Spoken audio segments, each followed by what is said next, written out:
Hi there, everyone. It is time for another BC Poly Hot Stove for this Wednesday, December the 4th, 2019. Maclean K over there in Victoria. I'm Jordan Bateman here in Burnaby. And Maclean, can you believe it? We are down to, I believe this is our anti-penultimate hot stove for 2019.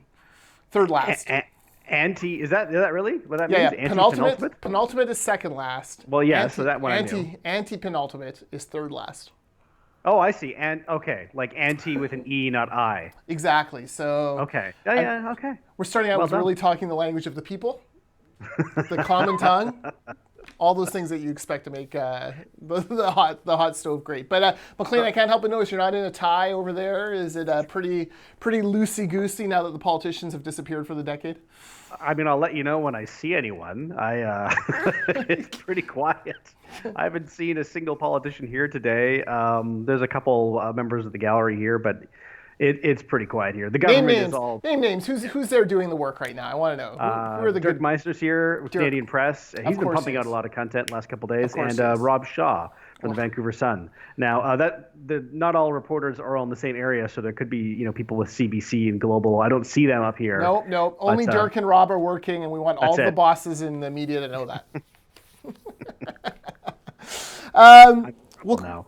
I know Rob is working because I've seen him take on Ben Isitt, and Rob's doing the Lord's work. But we'll get to that at the end. The Ben Isitt talk is coming. Do not worry. I will start saving up now for my epic rant on the foolishness of Comrade Ben. But Maclean, as we were going off the air last week, you were going to head on down to the big Dr. Andrew Weaver announcement, right. which was He is stepping down as leader of the Green Party. He's going to do it soon, as soon as they figure out the rules for a leadership contest. Yeah, it's hard not to see some parallels. What's going on with Elizabeth May right now, where she also stepped down apparently more immediately as leader. She's not the leader, but she's still the one in all the announcements and that.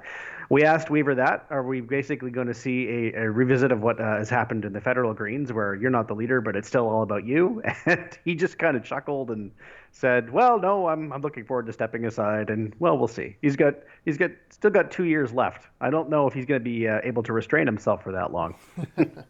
Well, now, do you think? I think last week we had speculated this was going to be the announcement. Do you think Yeah. this means that one of the other two Green Caucus folks have decided not to run for leadership, and therefore could kind of act as an interim leader while the other one goes around the province and presumably builds the kind of membership momentum you need in order to win big as a Green Party leader?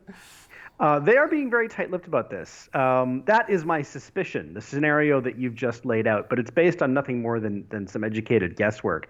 The only hint that Weaver would give is that there are 3 interested parties for the leader, none of whom we would name. And we asked him, is one or two of them sitting in the legislature right now, and he wouldn't say at all.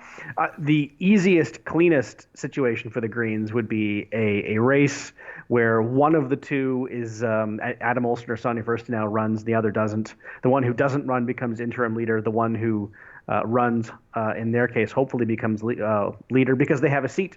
Yeah. And as we learned with Jagmeet Singh, it's easy to forget how long he spent in the wilderness. It is not easy being the leader of a party if you're not in the legislature or parliament every day. Yeah, it's a good point. Think how tough it is for Andrew Wilkinson to get press. And Yeah. he is the opposition leader and asking questions every day that the ledge is in session. Now multiply that by 1,000 for having to do it from outside. You think one of those interested members might be? Well, let's hold off on leadership speculation because I know we want to talk about that a little bit later. So I'm making a note of who I think. It's not Pam Anderson again, although. That would be fun. Yeah, that would be fun. Is Pam Anderson running?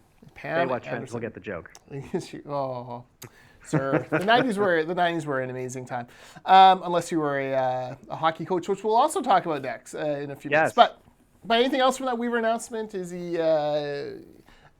he's such an overwhelming personality, which I think is a nice way of putting it. It's hard to imagine him as a shrinking kind of violet. The funny thing is, if Adam Olsen ends up as a leader and Sonia Furstenau is the interim, that means that all 3 members of the Green Caucus would have been leaders at one point. That would be true. I can confidently say that would be a parliamentary record because you can't get better than 100%.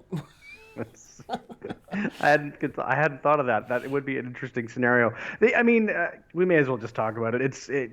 I think the weirdest situation for the Greens would be if somebody wins and is not one of, well, Adam or Sonia, Yeah. because Andrew Weaver is still going to be here every day, and he is a quote machine. You mentioned his personality. I mean, there's a reason reporters love talking to him. It's because he speaks his mind. And He's a quote machine, but he's also a gaffe machine. Like the guy. Yeah. Well, yeah. The longer he talks. He'll put the leaders into all sorts of problems because he has not ever had to have any kind of message discipline because he was the only messenger for so long. Well, that's exactly it. I mean, he was the party for a good long while. And so it'll be challenging for a leader who's not physically here to sort of overcome that, because we're still going to see Dr. Weaver every day. And, the temptation to ask him what he thinks about things is going to be just too great to resist because, again, he gives great quotes. Yeah. And so it's one thing to ignore Weaver if the new leader is also there, Adam Olsen or Sandy First now. But if the new leader means a phone call to Vancouver, Kamloops, or even just elsewhere here in Victoria, and they're not physically here, not only are they going to struggle to get press, they're going to have a hard time getting out of Weaver's shadow. Yeah, I agree. I can't imagine a Green leader coming from anywhere but Vancouver, Victoria, though. Yeah, it'd be. Well, I mean, if the leader comes from Fort St. John, you know that they're not going to have the leader in the legislature for 6 years. So it's, yeah. It's one of the questions I asked Weaver in his news conference is, if the new leader is not Sonia Firstnow or Adam Olsen, will you strongly encourage them to run an Oak Bay Gordon Head? Yeah. And he was, again, very coy. Any chance a dipper crosses the floor for that job? I don't see it.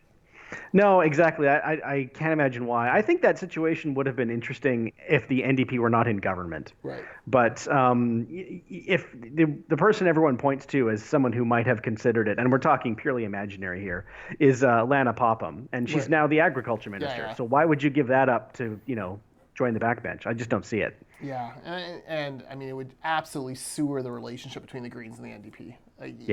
It would be very difficult for them to have. The Secretariat would be earning its money trying to negotiate the peace on that one. We'd have to send them to Camp David in order to work it out. But I do wonder if they'll have a First Nations candidate, the Greens. Like one of those it's Adam Olsen. Well, Adam Olsen, yeah, other than Adam Olsen, but one of those environmental, anti-everything, resources, anti-job, the Stuart Phillips of the world. Not to put a name to them, but there you go. I do wonder if someone like that would step forward, but I can't imagine. The Greens won the lottery in the last election. 3 seats that just happen to be the balance of power. It's unimaginable to most of us that could repeat itself in any way. Even with the Liberals and the NDP in a dead heat, the Greens, most people think, are going to crater, and we're going to talk about polling in a little bit. Or we think the Green vote is going to go down, not up. Andrew Weaver wins his riding by the force of his organization there and who he is.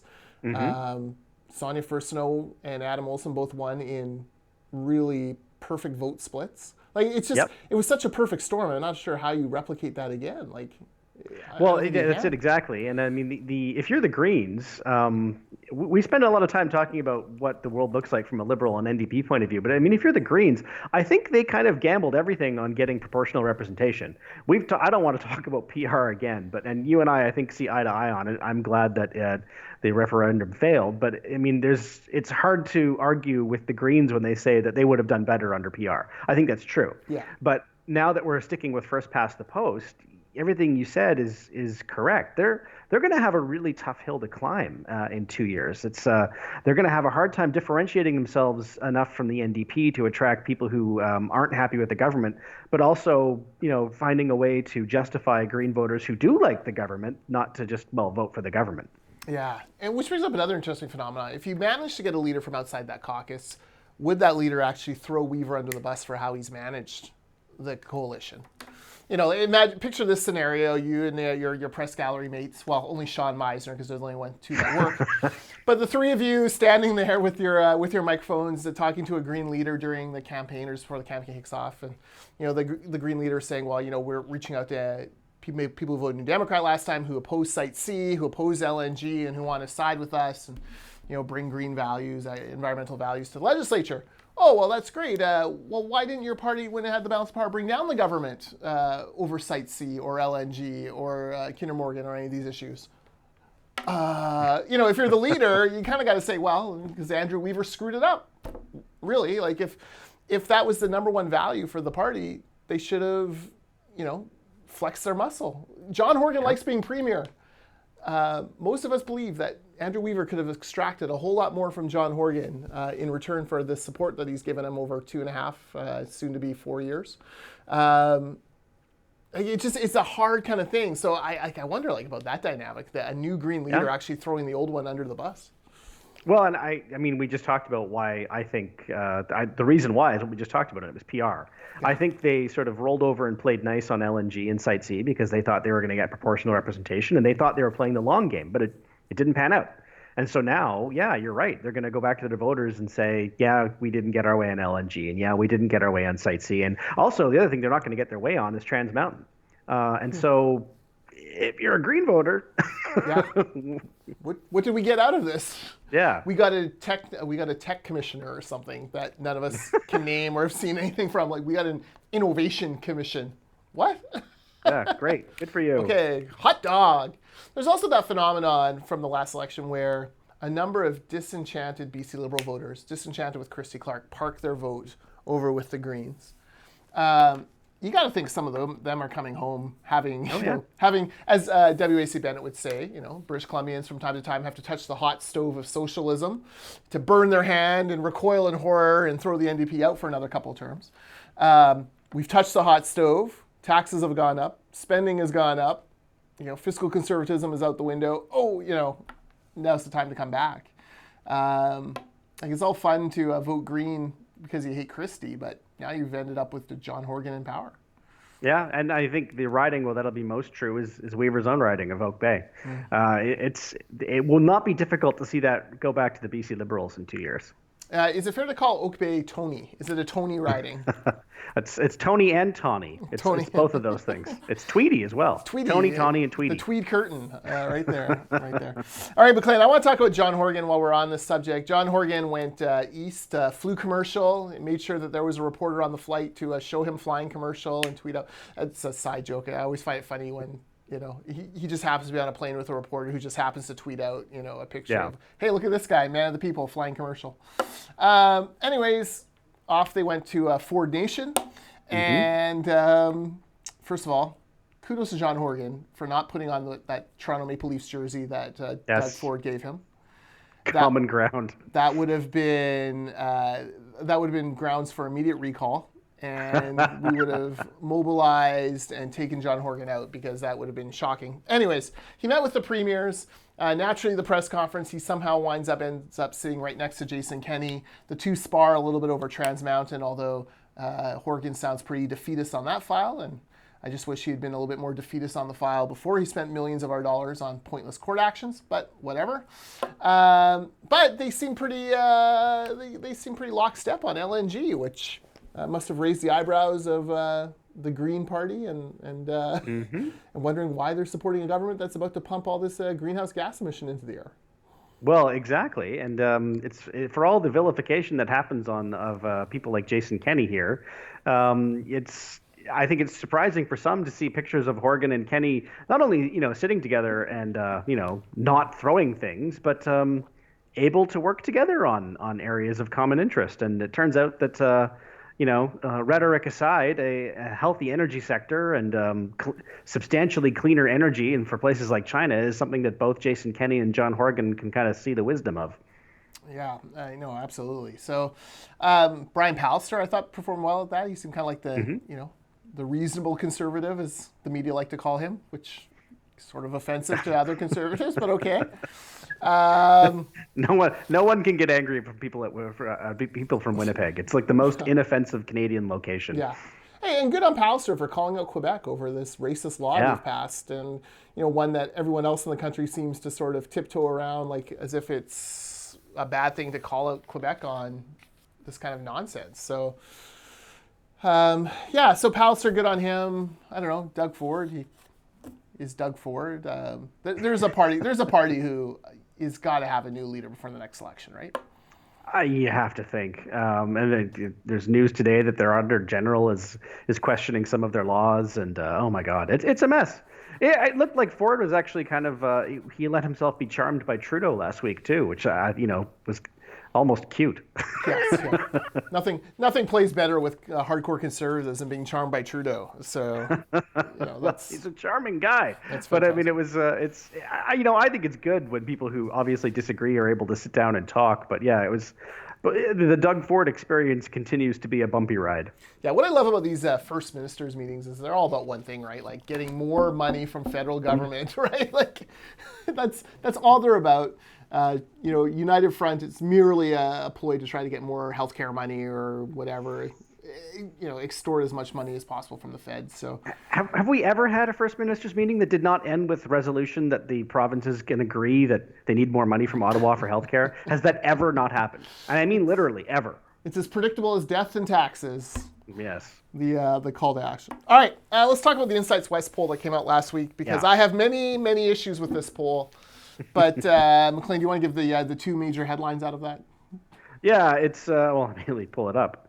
It shows now of course my phone is dying in front of me. Okay, well I think I can kind of live TV. Yeah, live TV. No, basically they had the horse race. The NDP had a 35% support of 35% of decided voters. The Liberals 32%, so within the margin of error. And this is where this poll is hopelessly flawed, not because of what the pollsters did, but because of the timing. The Conservative Party of BC was at 18, I believe, and the Green Party was at 14. Maclean. The Conservative Party of British Columbia last time got less than 1% of the popular support. There is no way in hell they have 18% of the voters. However, what this tells you is precisely why anyone who says there's a spring election coming is full of it. The NDP are not ahead in the polls. They're within the margin of error with a bunch of votes parked with the BC Conservatives that will flow back to their more natural home of the BC Liberals in time for the next election. Well, I would argue that this poll actually is very interesting for Andrew Wilkinson's group because I think they've pulled ahead.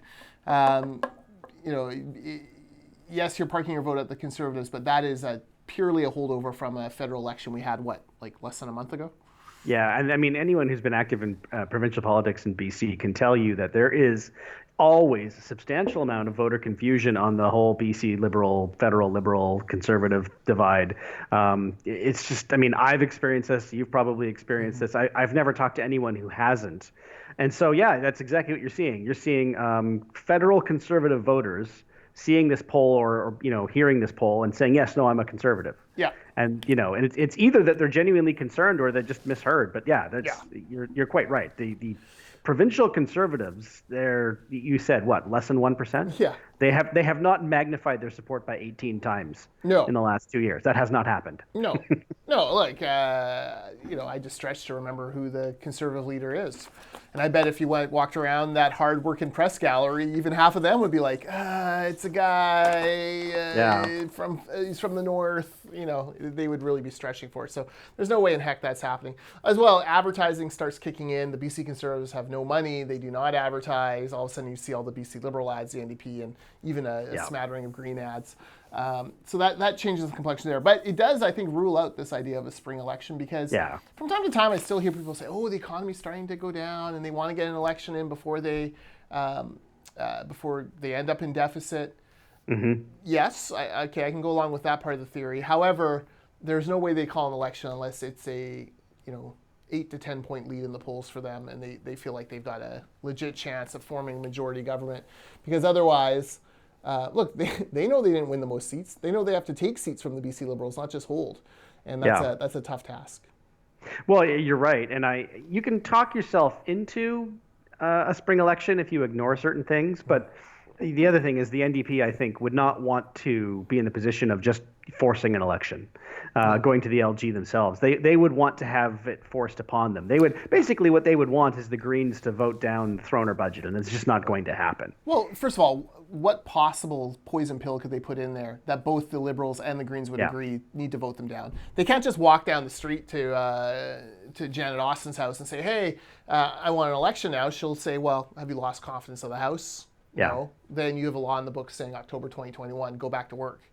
Like, you can't just manufacture that. They can repeal the law and then allow an election to be called at any time. But again, that would get probably voted down by the Liberals and the Greens. Even if, and I don't think you can make a confidence matter to determine whether you have confidence, right? Like, it just becomes too convoluted for the NDP. Yeah. So these 2020 election truthers, I think, are crazy. We've felt all along here at ICBA this is going all the way to the end of the mandate. And certainly given, and let's not forget, the Greens do not want an election now. No. They look at this poll, they see what's going on, they know they're in a dogfight to keep those 3 seats, and they don't have a leader. So yeah, well, that's it exactly. If we were going to have an early election, it would have been this past spring. Yeah. While they were still on the upside of, I think the signs are pretty clear that the NDP know that they're going into defending a deficit in 2 years. A lot of things would have to change for that not to be the case, and so I could have seen them deciding to go early while they still have a surplus. That is a case that I could see, but if it was going to happen, it was going to have been 6-8 months ago. It's not going to be next year for all the reasons you've just outlined. Yeah, exactly. One other thing from the Insights West poll, though, or two other things. Number one, Andrew Wilkinson's approval rating went up 8 points from 27 to 35. That's a good jump. It shows that some of the work that they're doing is starting to pay off. But the number I found most interesting, and actually I think most believable, was voter approval of how the NDP are handling ICBC. Yeah. And the question was specifically how the NDP are handling ICBC, not how government is. But this is a referendum or a question on David Eby's reforms, and 57% of British Columbians disapprove. They do not approve of how they've handled ICBC. I would argue the other 43% have not received their renewal notices yet. They'll soon be on board when they see the bill. So I expect a lot more ICBC talk from both the Liberals and the media over the next few months, because this issue is not going away, and more and more horror stories keep coming out. Well, you're right, and you see a lot of people in the bubble here in Victoria and in Vancouver as well, but especially here in Victoria, who kind of hand wave away this issue, saying, well, it was a mess created by the BC Liberals, and the voters aren't going to associate it with the NDP. I don't buy that. Even if you agree with the notion that the BC Liberals could and should have done more or differently with ICBC, the NDP are in government. And at a certain point, and I think we've crossed that point, voters start to say, yeah, it's your mess now. Yeah. And, my rates have gone up under you. Yeah. And there's just no denying this. And even if you don't think it's fair for whatever reason, that is the bottom line that I think most voters will go for. And you're seeing that in that poll. My rates are going up. ICBC is a dumpster fire. Who's in charge? It's the NDP. Yeah. Yeah, and look, I think the logic, the messaging gets easier for the Liberals the longer this goes on. What was the deficit at ICBC? $2 billion or something, like some incredible amount of money. So taking $1 billion out over 6 years obviously did not put them into deficit $2 billion. There is ownership here that has to be held up. And I think that the Liberals will come out probably with a plan to introduce competition, maybe make it a co-op, allow people to bundle their home car insurance to try to get savings that way. It's going to be a logical path. I think people are tired of ICBC. I think it's always been the worst brand in the sort of BC government fleet of brands. It's not, BC Hydro spends a lot of money, they're in a lot of debt, and their rates go up, but no one hates BC Hydro like they hate ICBC. That's true. And the other thing is the NDP I staked a lot of political capital on the notion of affordability. Yes. It's going to be hard to square that circle with, skyrocketing car insurance rates. It's just one of those things. Yes, governing is hard, and this happened under your watch, and that's the reality. If you're in Surrey, those swing ridings, remember this is all about these 10 swing ridings. If you're in one of the 4 swing ridings in Delta Surrey, you're saying, great, yeah, you took the toll off the bridge, but I'm paying more in gasoline taxes, paying more in TransLink taxes, paying more in car insurance. Thanks. Give me the toll back. I'm way behind now compared to where I was. If this is making life more affordable, stop making my life more affordable, please. I can't handle it. Maclean. Yes, sir. I know you've been following all of the hand wringing in the federal conservative movement. The knives are out for Andrew Scheer after his less than inspiring election performance. Yes. We now have a PAC, because you can't do anything without a PAC anymore.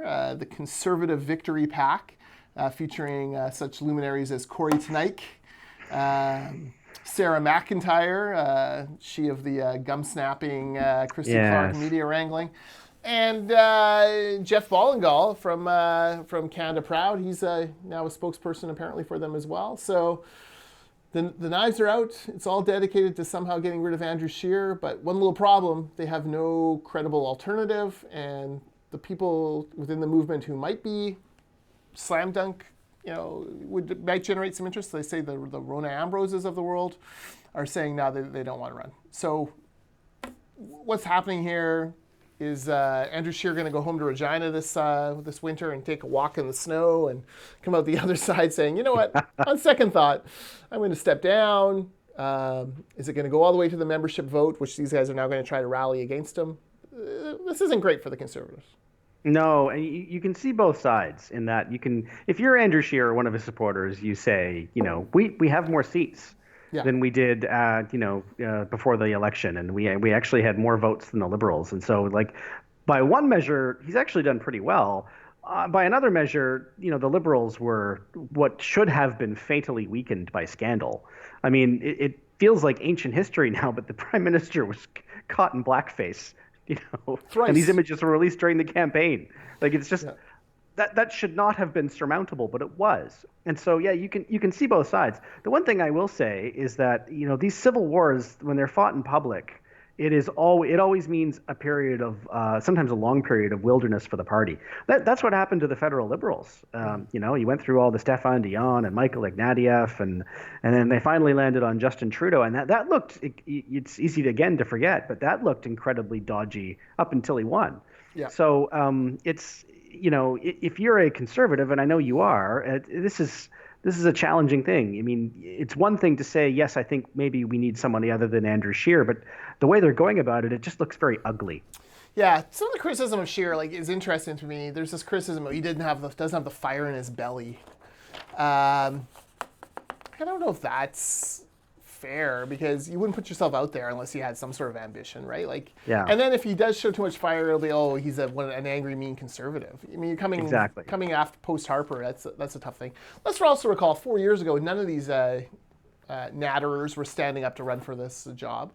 It was very much the B team who ran. Andrew Scheer saved us from a Max Bernier-led Conservative Party, which would have led us into clearly racist oblivion. I think there's that sense of it.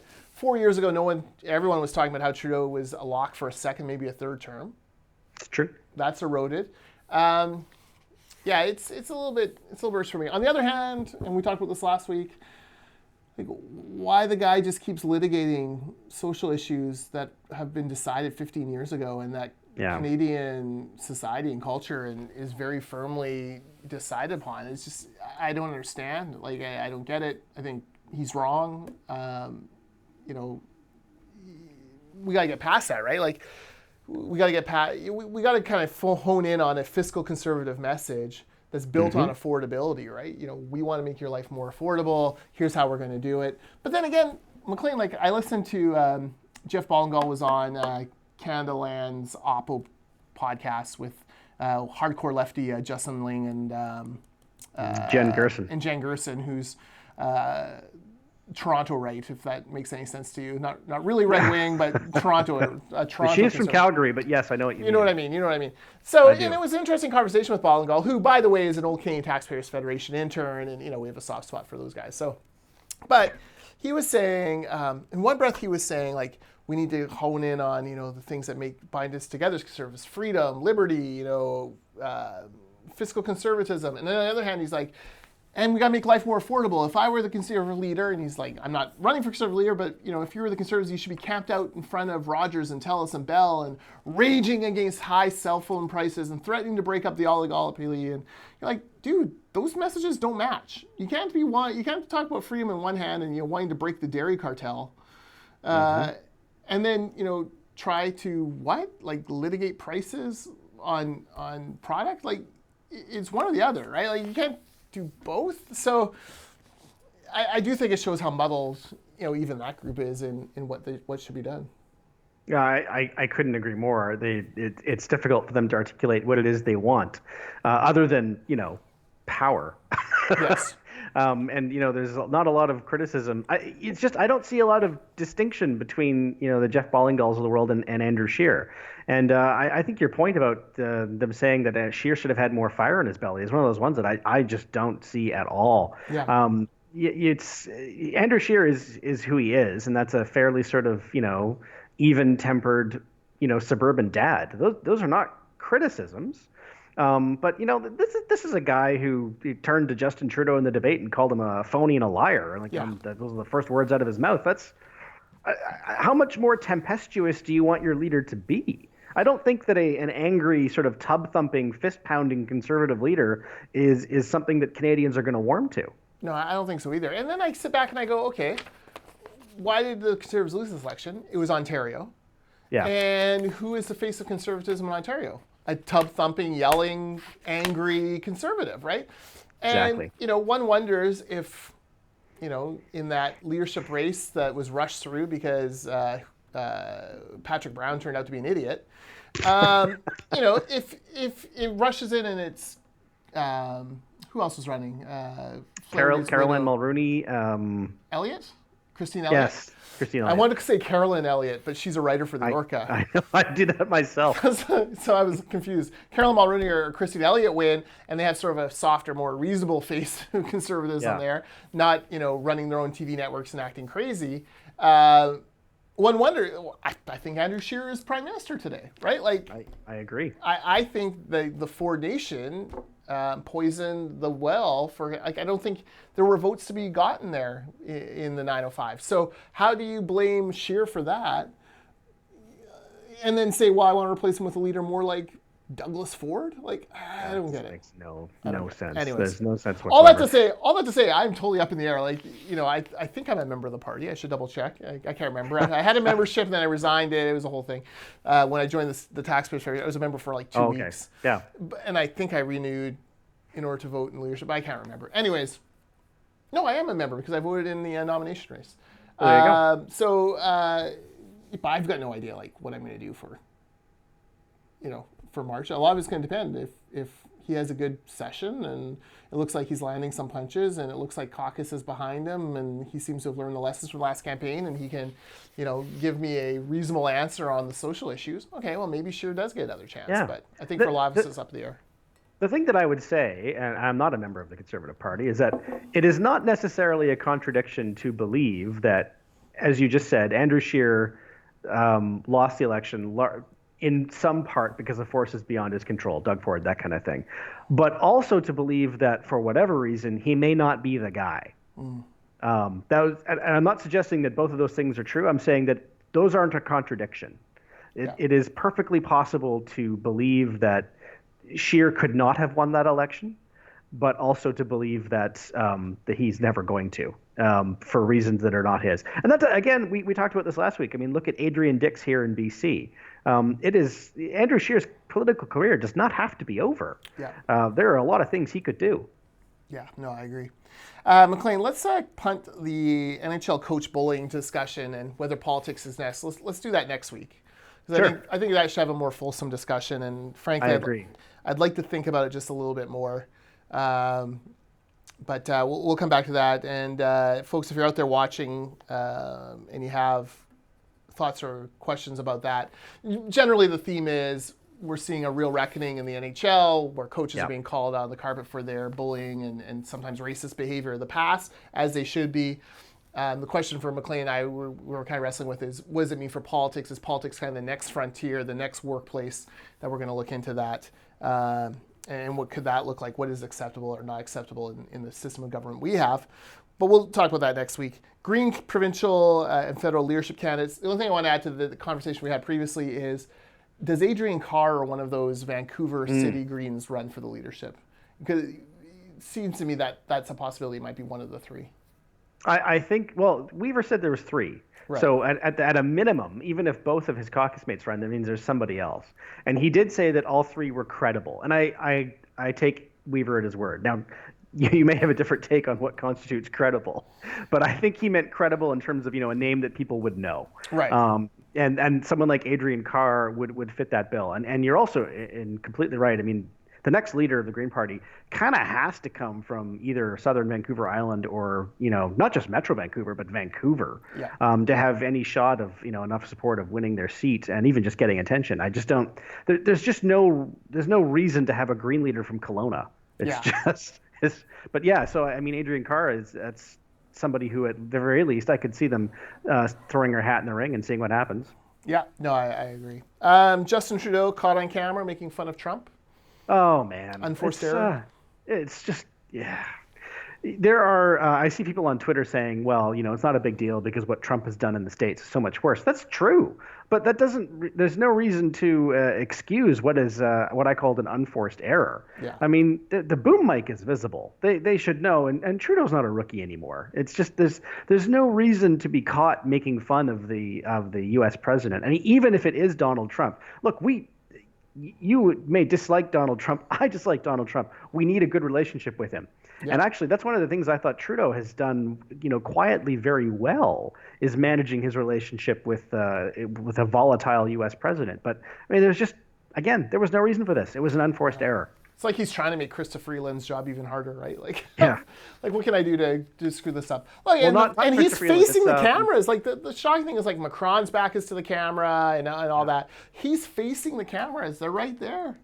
Yeah, and it's not like he was bugged. Like you say, It's not like Macron was wearing a wire. I mean, that's one of those things you'd be like, oh, well, that's too bad. But no, this was just, again, he was in a public place. Yeah. He should know better. Yeah. And look, we paint ourselves, or we want to be the grown-ups in the North American room, and then we act like, I'm not going to say, we act like stupid school kids. It's just, it doesn't make any sense at all. So, it'll be interesting what the fallout is of that. Okay, and then one other goofy move. I feel like we could have like a Ben Isitt corner of moment of the week. Canada's worst city councillor, continuing his case to be reviled across the nation, comes out a couple weeks ago and says, "Oh, city councillors are so underpaid. We need to pay city councillors more, and conveniently myself more." And then when that goes over like a lead balloon, because it's always going to. It's always going to.